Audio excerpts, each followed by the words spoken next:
Sérgio Moro afirmou que usará modelo da Lava Jato para combater o crime organizado. O juiz será responsável pelo Ministério da Justiça e Segurança Pública no governo de Jair Bolsonaro. Na última terça, 6, em Curitiba, Moro afirmou que não irá usar o cargo politicamente. O juiz federal Sérgio Moro afirmou na última terça-feira, 6, que atuará no comando do Ministério da Justiça e Segurança Pública, a partir de 2019, utilizando o modelo da Operação Lava Jato para combater o crime organizado e que vai trabalhar sem perseguição política. Moro afirmou ainda que recebeu a sondagem para participar do governo Bolsonaro em 23 de outubro, antes do segundo turno. Durante mais de 1h30, em Curitiba, Moro concedeu a primeira entrevista coletiva desde 2014, quando assumiu a Operação Lava Jato. Antes de os repórteres começarem as perguntas, o juiz fez um histórico da operação e afirmou ter aceitado o convite do presidente eleito Jair Bolsonaro, PSL, para implantar no governo federal uma forte agenda anticorrupção e contra o crime organizado. Atuação no Ministério seguindo a Lava Jato. Moro afirmou ter aceitado o Ministério para implantar uma forte agenda anticorrupção e contra o crime organizado. Segundo ele, a ideia é replicar no Ministério as forças-tarefas adotadas na Operação Lava Jato. Ele cita como exemplo a atuação do FBI, no combate às máfias em Nova York. Sem dar detalhes, Moro afirmou que apresentará uma série de propostas de combate ao crime organizado. A ideia, diz, é resgatar parte das 10 medidas contra a corrupção, proposta encabeçada pelo Ministério Público Federal. Entre as propostas está a possibilidade de os procuradores negociarem a pena plea bargain, o que afirma Moro, ajudaria a aliviar a justiça e aumentar a proteção de denunciantes anônimos. A ideia é que essas reformas sejam propostas simples e que possam ser aprovadas em um breve tempo. Sem prejuízo de que propostas mais complexas, e existem várias propostas um pouco mais complexas dentro dessas novas medidas, sejam apresentadas no momento um pouco posterior ou paralelamente. Mas a ideia é apresentar alguma coisa simples e de fácil aprovação no âmbito do Congresso. Convite de Paulo Guedes. O juiz afirmou que não tinha proximidade com o então candidato Jair Bolsonaro e que só foi procurado para assumir o ministério em 23 de outubro por Paulo Guedes, ministro da Fazenda. Segundo o relato, o encontro ocorreu depois da retirada do sigilo da delação de Palocci. No encontro, antes do segundo turno das eleições presidenciais, ele foi sondado sobre uma participação no governo. Moro contou que em 1º de novembro se encontrou com Bolsonaro. Segundo Moro, não foram estabelecidas condições para a aceitação do convite. Atuação como técnico, não como político. Questionado sobre assumir uma função política, Moro reiterou que se vê como um juiz atuando em uma função técnica à frente do Ministério da Justiça e da Segurança Pública. Eu não creio que contrariei uma afirmação que fiz há anos, ao Estado de São Paulo, de que jamais entraria na política, respondeu ele. Na minha perspectiva, na minha visão, eu sigo para atuar em uma função técnica, para fazer um trabalho técnico de um juiz a cargo desse ministério específico. Não tenho nenhuma pretensão de concorrer em qualquer momento da minha vida a cargos eleitorais, a subir em palanque, afirmou Moro. Eu, como disse, tomei a decisão que me pareceu melhor para buscar a consolidação desses avanços dos últimos anos em relação à corrupção. E nós não corrermos um risco de retrocesso. Integrantes do Ministério. Moro afirmou que pretende chamar nomes que trabalham ou trabalharam na Operação Lava Jato, e substituir cargos de comissão por cargos concursados. Pretendo chamar ao Ministério pessoas absolutamente qualificadas e sim, nomes que trabalharam na Operação Lava Jato, tanto por terem sido testados por sua eficiência, quanto por sua integridade. As indicações virão a seu tempo. Perseguição política. Sérgio Moro também repudiou a crítica de que persegue o PT, e de que sua nomeação tenha sido uma espécie de recompensa.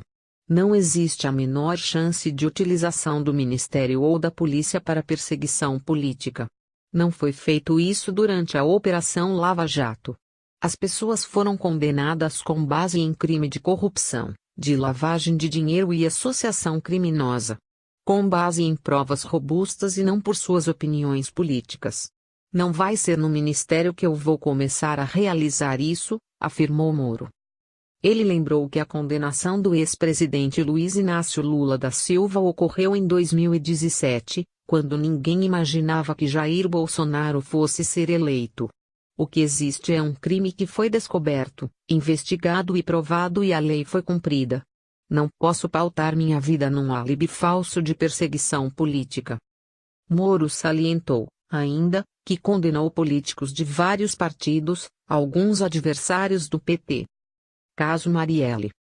O ministro também mencionou o assassinato da vereadora Marielle Franco, do Rio de Janeiro, e seu motorista Anderson Gomes, em 15 de março.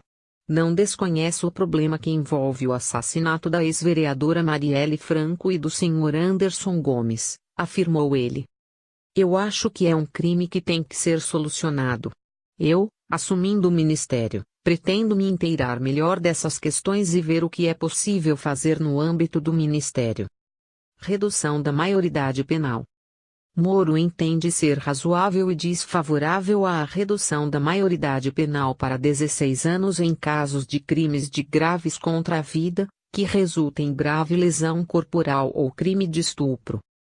Para esse tipo de crime, um adolescente de 16 anos tem plenas condições de responder pelos seus atos, afirmou Moro. Flexibilização da legislação de armas.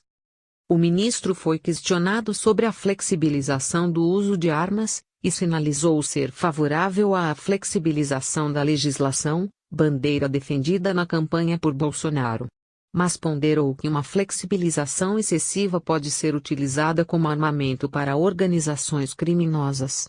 Tem que pensar quantas armas o indivíduo poderá ter em sua casa, afirmou Moro. Conversei a respeito com o presidente eleito e existe uma plataforma na qual ele se elegeu que prega a flexibilização da posse de armas. Então, dentro dessa plataforma eleitoral, parece que seria inconsistente agir de maneira contrária, afirmou o ministro. Opinião sobre o excludente de ilicitude. Antes de abrir para perguntas, Moro afirmou que o confronto policial pode acontecer quando existem áreas dominadas pelos criminosos, mas ele é sempre indesejável. Depois, foi questionado por um jornalista sobre como conciliar essa opinião com a proposta do presidente eleito Jair Bolsonaro de expandir o entendimento de excludente de ilicitude, que é quando um cidadão não é punido pela justiça por descumprir a lei, para casos em que policiais matam pessoas em confrontos. A pergunta foi: o presidente eleito defende o excludente ilicitude. O senhor acabou de falar que o confronto policial não é o caminho.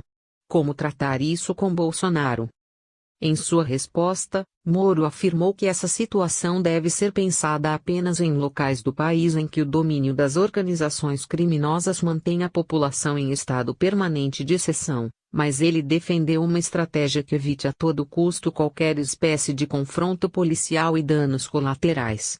A nossa legislação, ao meu ver, já contempla essas situações de legítima defesa, estrito cumprimento de dever legal. Tem que ser avaliado, no entanto, será necessária uma regulação melhor. O ministro disse acreditar que confrontos são situações limites. Por exemplo, é necessário que o policial espere que um traficante armado atire contra ele de fuzil, para que ele possa reagir. Me parece que exigir isso de um agente policial é demais. O risco de ele morrer é muito grande, afirmou Moro. Sobre a posição de Bolsonaro, Moro disse acreditar que a ideia é discutir a situação. Havendo, porém, o confronto, tem que discutir, e essa é a posição que me parece, do presidente eleito.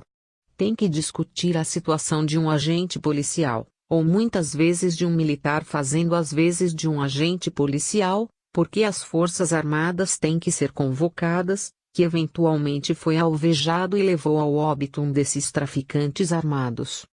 No fim da entrevista, o juiz federal foi questionado uma vez mais sobre o tema e ressaltou que, no que se refere a confrontos, há uma necessidade de se repensar o tratamento jurídico.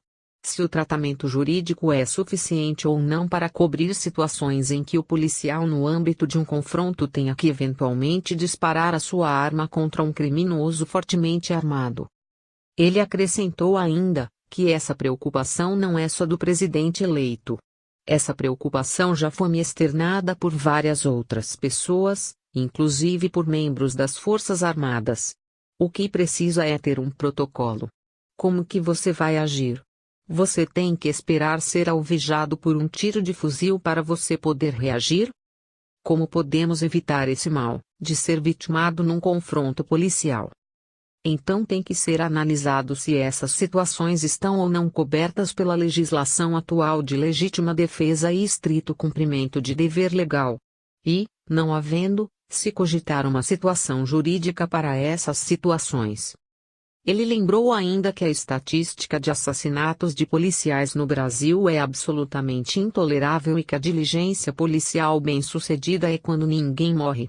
Quando o criminoso vai preso e o policial vai para casa seguro. Progressão de pena. Moro afirmou que o regime penal tem de ser mais rigoroso em alguns casos, e que o tema requer discussão. Acho que se barateia a vida quando se tem progressão de pena muito generosa, afirmou Moro. Ele defendeu a medida como forma de ressocializar o preso. Isso é muito importante, mas se existem provas de que o preso mantém vínculos com organizações criminosas, isso significa que ele não está pronto para a ressocialização. A ideia aqui é servir de incentivo para que os presos se abstenham de se afiliar a organizações criminosas, e também enfraquecer essas organizações e proteger a comunidade da soltura de um preso que não está pronto para a ressocialização. Movimentos sociais e terrorismo. Moro apontou que os movimentos sociais não são inimputáveis, devem responder por danos causados a terceiros, mas qualificá-los como terroristas não é consistente e não se tem intenção de criminalizar manifestações sociais. Policiais disfarçados. Outro ponto levantado pelo ministro da Justiça e da Segurança Pública é esclarecer a lei brasileira sobre a atuação de policiais disfarçados, para que a polícia possa atuar de forma semelhante ao modelo americano. Isso se faz muito nos Estados Unidos com grande eficácia contra organizações criminosas. A utilização de policiais disfarçados para descobrir esses crimes, afirmou ele citando o exemplo de policiais disfarçados comprando grandes carregamentos de drogas e armas. A nossa legislação, embora na minha opinião permita este tipo de comportamento, ela não é assim totalmente clara. E é importante deixar isso de uma maneira mais clara. Investimento em tecnologia.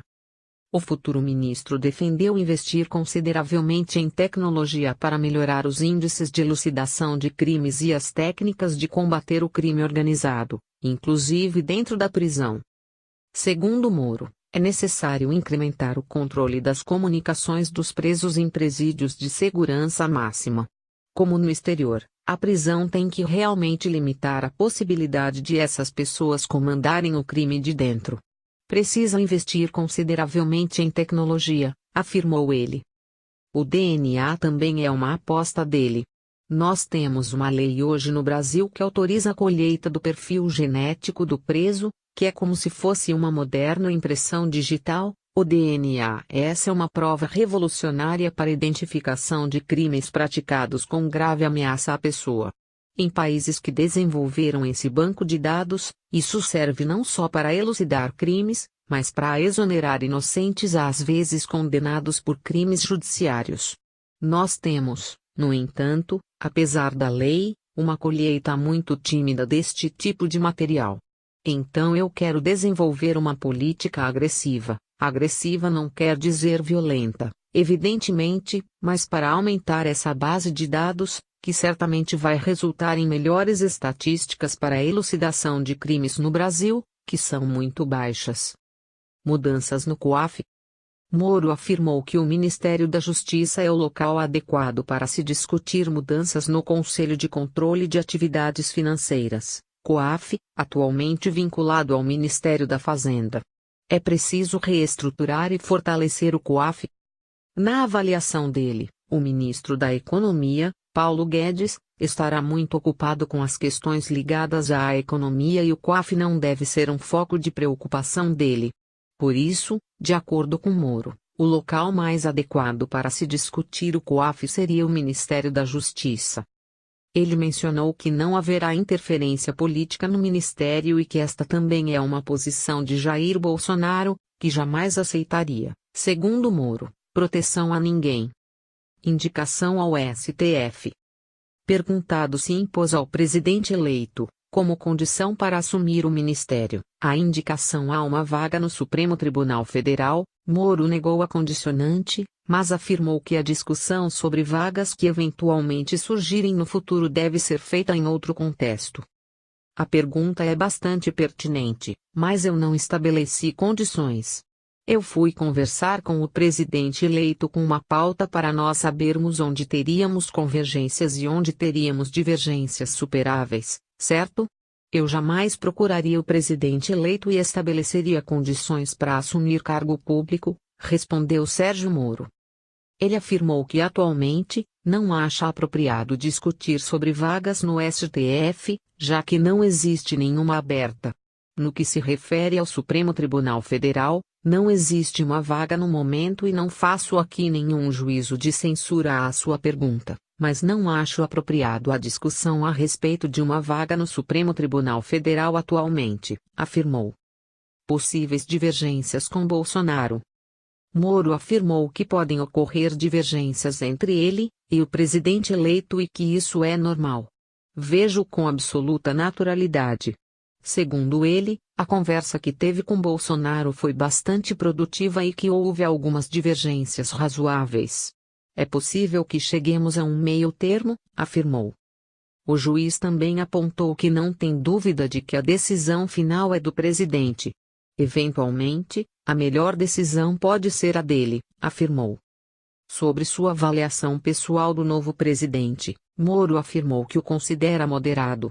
A minha avaliação que eu tenho do presidente eleito é que é uma pessoa moderada. Inclusive essa própria conversa pessoal me mostrou mais claramente isso. O presidente eleito inclusive moderou o discurso durante as eleições e tem as suas manifestações recentes apresentado esse discurso mais moderado.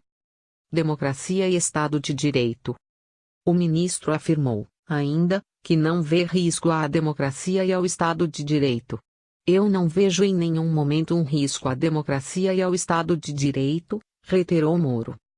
No entanto, a afirmação é que existem alguns receios a meu ver infundados, e a minha presença no governo também pode ter um efeito salutar de afastar esses receios infundados, porque afinal de contas eu sou um juiz, sou homem de lei, então eu jamais admitiria qualquer solução que fosse fora da lei, como também o presidente eleito. Mas às vezes para convencer as pessoas é preciso reformar o momento. Imigrantes venezuelanos. Moro também foi questionado se defende o fechamento da fronteira do Brasil com a Venezuela para impedir o fluxo de imigrantes fugindo da crise econômica que assola o país vizinho. Segundo o ministro, a decisão do Ministério da Justiça e Segurança Pública sob seu comando deverá ser discutida a nível de governo, mas ele afirmou considerar inviável fechar a fronteira. O meu posicionamento é o mesmo de outros membros do governo, que já declararam publicamente, de que não é possível fechar a fronteira. Não é uma solução viável, afirmou Sérgio Moro. Agora, é necessário verificar o fluxo dessa imigração e tentar absorver essas pessoas. Não podem simplesmente ficar largadas na rua, abandonadas, sem perspectiva nenhuma. Então, tem que ser analisada a melhor solução para essa situação. E eu não tenho a resposta muito precisa de qual venha a ser essa solução. Até porque não é um problema unicamente da justiça e da segurança pública. A juíza substituta. Ao comentar sobre a juíza Gabriela Hart, que o substitui provisoriamente na Operação Lava Jato, Moro afirmou que ela é absolutamente preparada. É uma pessoa competente, íntegra. Ela não é uma juíza que surge agora. Ela já tem um longo histórico na Justiça Federal, com casos processuais relevantes, afirmou. Ele disse ainda que não se sentiria confortável de deixar a operação se os processos não ficassem em boas mãos. Entenda a nomeação. Moro deixou a carreira de juiz federal para ser ministro da Justiça do governo do presidente eleito Jair Bolsonaro. Na última segunda-feira, 5, ele comentou a decisão de deixar a magistratura e afirmou que não vê ainda como um político verdadeiro.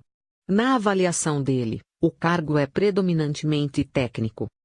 Moro se afastou das atividades de juiz federal e da Lava Jato logo após aceitar o convite para ser ministro.